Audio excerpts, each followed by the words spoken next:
He left the most powerful job on Wall Street to sell books in a rainy garage. Everyone called him crazy. Today, he's leaving the planet on a rocket he built himself. How did a wooden door become a galaxy-sized empire? It all began in 1964. A regular baby in New Mexico who no one knew would one day flip the world of shopping upside down. This boy was different from the start. His mother was only 17, and his stepfather, Mike, a Cuban immigrant, taught him the meaning of hard work.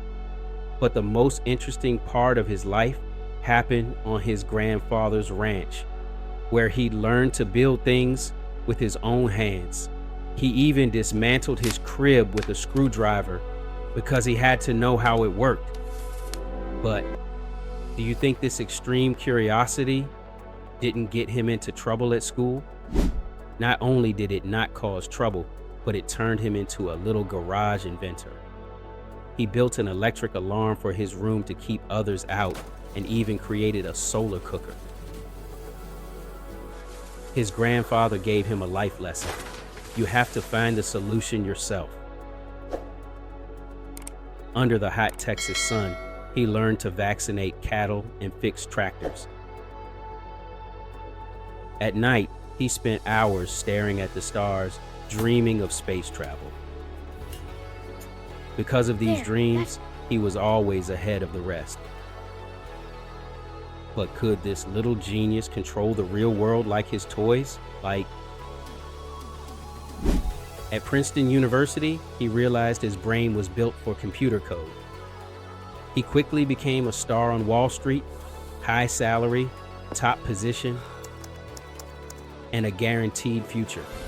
But in 1994, he saw something that shook his life. The internet was growing at an unbelievable speed. That's when he invented the regret minimization framework.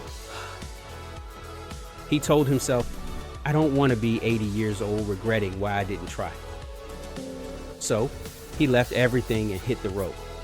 But can you really build an empire with a car full of boxes and a raw idea? The story started in a damp garage in Seattle, where his desk was an old wooden door with legs nailed to it. His first website sold only books, and every time an order arrived, a small bell rang in the garage.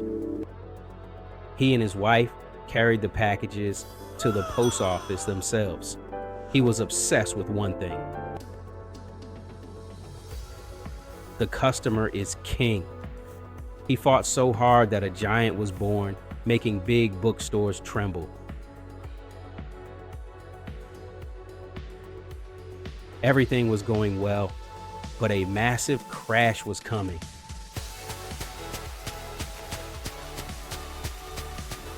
Would his dream be buried under the bankruptcy avalanche? The internet bubble burst and companies vanished, but he did not give up. He transformed his bookstore into the everything store. From A to Z, he filled warehouses with smart robots and made shipping so fast that everyone was amazed. No one was laughing at him anymore.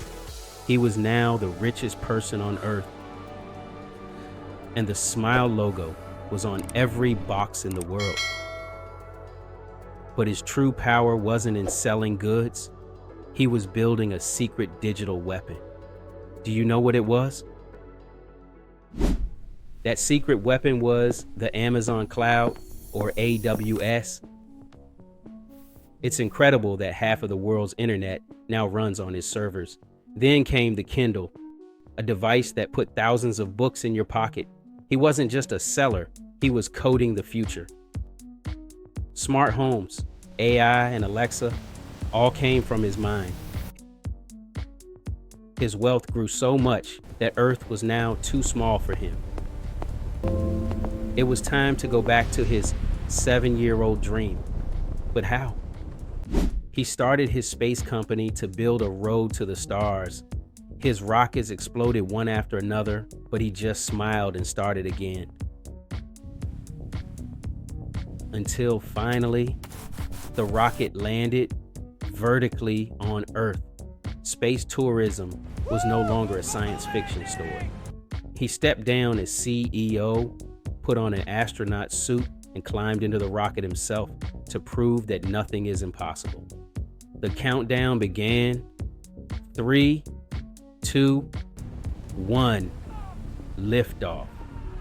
But up there, when he saw the Earth, what did the world look like to him? Up there, in total weightlessness, he realized how beautiful and yet fragile the Earth is.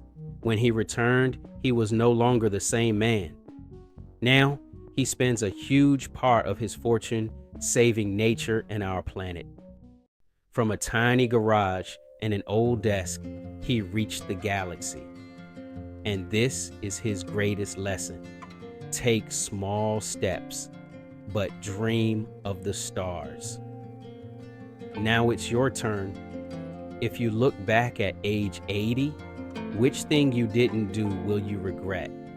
So, start today